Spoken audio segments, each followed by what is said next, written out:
जाते हैं, हम शंकर जी के मंदिर जाते हैं, हम पांडुरंगा के मंदिर, हरि विठल के मंदिर जाते हैं, हम कमला माता के मंदिर जाते हैं।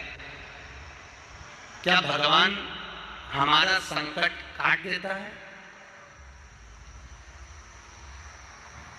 आपका क्या विचार है कर्म वाला बोलो। हम भगवान के मंदिर जा रहे हैं, उस लड़के का प्रश्न है, हम मंदिर जाते हैं तो क्या भगवान हमारा संकट काट देता है? हम भगवान के दर्शन करने जाते हैं तो क्या भगवान हमारा संकट काट देता है? उस लड़के ने प्रश्न बड़ा सुंदर करा और प्रश्न गलत नहीं है। महाराज, शिव महापुराण की कथा कहती है, हमने उस बालक को भी यही कहा कि मंदिर, तुम सोच रहे हो कि हम भगवान के दरवाजे पर जा रहे हैं, भगवान के मंदिर जा रहे हैं, भगवान की चौखट पर जा रहे हैं, शिव महापुराण के अंदर प्रवेश कर जा रहे हैं, या हम कहीं कमला माता के दर्शन करने जा रहे हैं, पांडुरंगा के दर्शन करने जा रहे हैं, हरि विठल का दर्शन करने जा रहे हैं, तो हमारे दुख कट जाएंगे। तो इस भरोसे में मत रहना कि भगवान के मंदिर में जाएंगे तो दुख कटेगा। शिव महापुराण कहती है, भगवान के मंदिर में जाने से दुख नहीं कटता, भगवान का नाम जप करने से दुख कट जाता है। महाराज, मंदिर जाने पर नहीं। अगर भगवान दुख काटता तो भगवान दुख देता ही काय को? अरे बोलो तो सही, फिर दुख दिया काय को?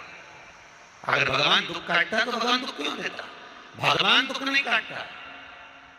भगवान का जो नाम जप किया, उस जप के बल पर हमारा स्मरण हुआ, स्मरण करने से हमारा रमण हुआ, उस मंत्र का रमण होता है, और रमण होने पर हमारे दुख का मरण होता है।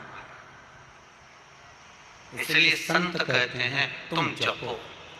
कलयुग केवल नाम धारा, और सुमर सुमर नर उतरहि पारा। हम भगवान के नाम स्मरण को जपें, हम भगवान की मूर्ति को, हम भगवान के स्वरूप को पहचाने। एक बार तुलसीदास जी गंगा जी के घाट पर बैठकर रामचरितमानस लिख रहे थे,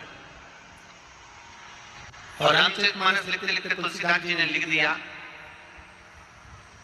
सिया राम मैं सब जग जानी, और करूं प्रणाम जोर जुग हानि।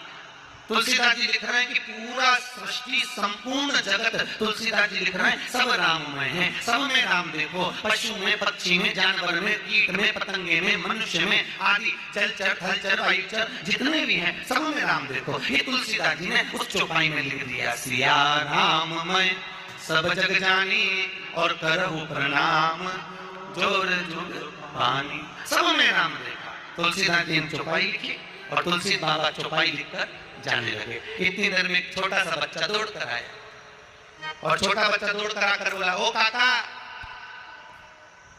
अरे ओ भाऊ, अरे कहाँ जा रहा है? के घर।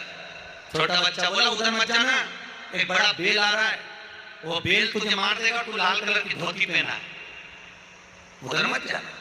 तुलसीदास जी बोले, तुझे मालूम नहीं, मैंने अभी हाल चौपाई लिखी कि सिया राम मैं सब जग जानी, करो प्रणाम जोर जुग हानि।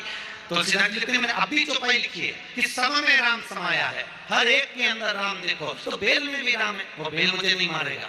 और बच्चे का कहना तुलसीदास जी ने नहीं माना, और तुलसीदास जी चले। जैसे ही तुलसीदास जी आगे बढ़े, बेल आया, उस बेल ने तुलसीदास को सींग पे उठाया, पटक दिया, पांव से रौंदा और चले गया। तुलसीदास जी वापस गंगा जी के घाट पर आए, और तुलसीदास जी ने कलम उठाकर चौपाई को काटने के लिए बैठ गए। क्या मुझे ये चौपाई लिखना ही? मैंने तो लिखा था, सिया राम मैं सब जग जानी, करो प्रणाम जोर जुग हानि, सब में राम देखा, इसलिए मैंने चौपाई लिख दी। पर उस बेल ने मुझे क्यों मारा? और तुरंत चौपाई काटने लगे। इतनी देर में हनुमान जी महाराज प्रकट हो गए। हनुमान जी ने कहा, तुलसीदास क्या कर रहे हो? तुलसीदास जी बोले, चौपाई काट रहा हूँ। मैंने सब में राम देखा था, तो उस बेल ने मुझे क्यों मारा? मैंने तो बेल में भी राम देखा। इतने में हनुमान जी बोले, चौपाई मत काट देना तुलसीदास, तूने बेल में राम देखा, पर वो बच्चा तुझे बताने के लिए आया, उस बच्चे में राम तक नजर नहीं आया। वो आया तो बच्चा भी था बताने के लिए कि उधर मत जा, उधर जाना मत, फिर क्यों गया?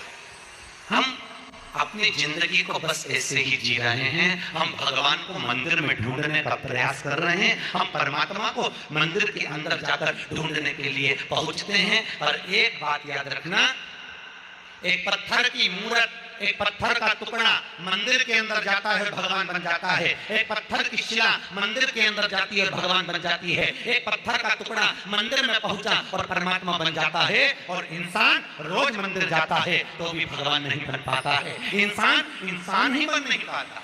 बड़ा कठिन है महाराज। वही छल, वही कपट, वही छिद्र, वही बेईमानी, वही प्रपंच, सब उसी में समाया।